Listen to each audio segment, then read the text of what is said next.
A Nintendo é uma das empresas não só de games, mas de entretenimento mais distante e nada inclusiva com seus próprios consumidores. Bem, isso pode parecer muito impactante diante de uma indústria que apela e abraça mais e mais formas imediatas de extração de lucros, incluindo microtransações, bloqueio de crossplay e outras ferramentas, mas isso não é uma acusação tão grave para quem conhece muito bem a filosofia da Nintendo. Com um histórico que inclui desde strikes em canais que falam da Nintendo, mostrando gameplays, walkthroughs,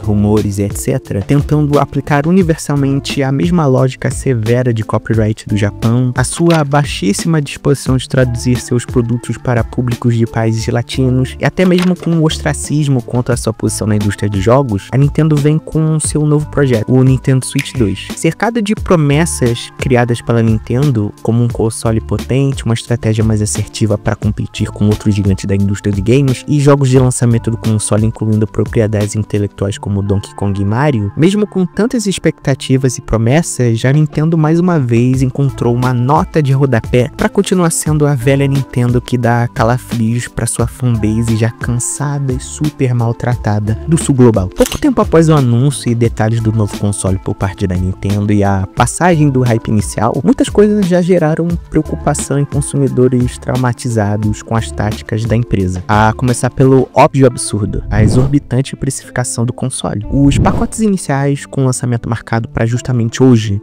no dia que você está assistindo esse vídeo, curiosamente é o mesmo dia do lançamento do console, já mostram que o filho bom a casa retorna quando o assunto se trata de ganância e a boa e velha Nintendo. O preço do console no Brasil para aquisição é de R$ 4.799,90. Sim, um valor bem maior que o PS5 no seu lançamento no mesmo país, que era de R$ 4.499. Pior, o valor do console no Brasil vai ser 10 vezes maior do que vai ser nos Estados Unidos. Ou seja, até mesmo um país de moeda forte e de alta relevância geopolítica sente o peso de uma empresa multibilionária que usa dos mecanismos de uma crise global para garantir ainda mais lucros intangíveis, enquanto nós, meros proletários no sul global, sofremos da sangria que é fatal nesse tipo de caso. Entretanto, essa estratégia não para no teto só da ganância da própria Nintendo ou sua reputação, já que se esse fosse o caso, nós como consumidores poderíamos simplesmente boicotar os produtos da empresa, gerando algum prejuízo a ela. Bom, pelo menos isso no papel do jardim de infância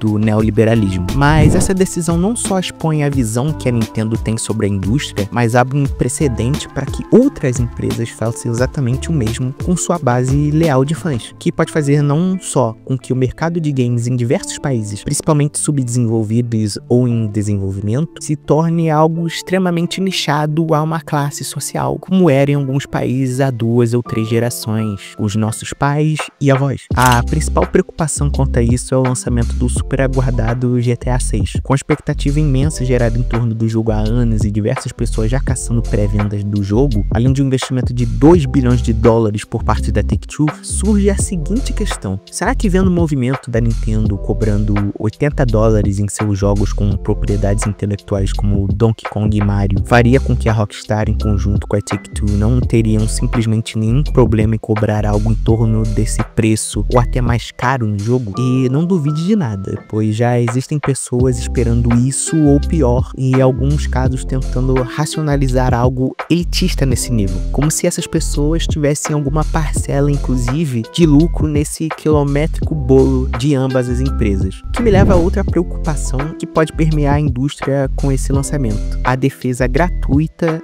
de tais táticas predatórios. A Nintendo possui uma característica bem peculiar para uma fanbase que já é bem esquisita em alguns aspectos, para dizer o mínimo, sendo extremamente agressiva com quem critica minimamente as decisões corporativas da empresa, que inclusive prejudica eles mesmos. Essa caça contra tudo que pode prejudicar a empresa pode gerar um efeito em cadeia, onde essas mesmas empresas podem inclusive investir em propaganda envolvendo essa fantasiosa guerra de consoles, fazendo com que sua fanbase, se sentindo parte de uma família e que a empresa precisa de sua ajuda, defenda táticas predatórias como inflação de preços, microtransações e caça forte à pirataria, gerando uma pirâmide de consumo elitista na indústria. Além do mais, isso pode acabar matando até mesmo a indústria de games de outros países, já que o fim de acesso a games, hardwares e ferramentas da indústria em países em desenvolvimento ou subdesenvolvidos pode inclusive matar a indústria de games nesses locais que já começaram a investir ou têm um grande potencial nesse ramo, como a Tailândia, Singapura, Filipinas e o Brasil, que possuem projetos conhecidos ou em desenvolvimento em tamanhos diferentes. O que nós precisamos para criar uma indústria cada vez mais pujante não é que a escada seja chutada para baixo por essas grandes empresas com o intuito de monopolizar a indústria e concentrá-la só em polos de países desenvolvidos e estabelecidos.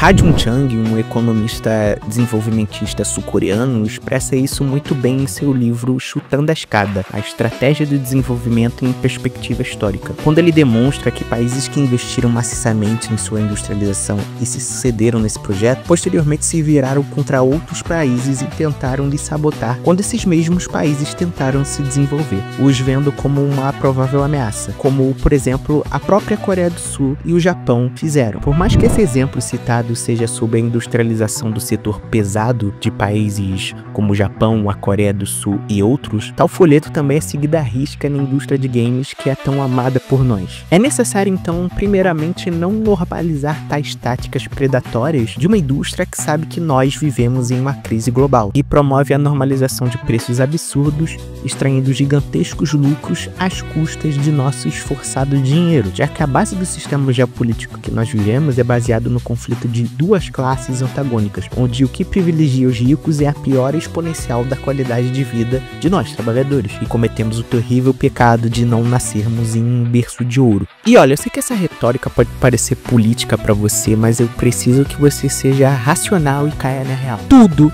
é político. A roupa que você veste depende de política, pois acesso a vestuário depende de políticas tributárias, uma indústria têxtil forte, uma política de preços independente e nacional. As condições e qualidade de transporte que você acessa e se locomove depende de política. O acesso à educação pública, à saúde, que mesmo com diversos problemas estruturais e tentativas de sabotagem com o sucateamento e lobby, ainda é um modelo para diversos outros países. Tudo isso depende de política, pois tudo é político. Então, por que os games não seriam? O mundo tá mudando em clima, tecnologia, relações interpessoais e geopoliticamente, em certos aspectos para melhor e outros bem pior. Tudo que nós menos precisamos no nicho de entretenimento que consumimos é transformar os games e sua indústria em algo que remete ao feudalismo, ou que essa mesma indústria sofra outro estouro de bolha que acabe matando essa mesma indústria, como quase ocorreu décadas atrás. O que a indústria mais precisa agora é de renovação e organização de países, pessoas e modelos novos de como gerir uma indústria que hoje é maior que Hollywood, mas que pode ruir sobre seu próprio status gigante. Mas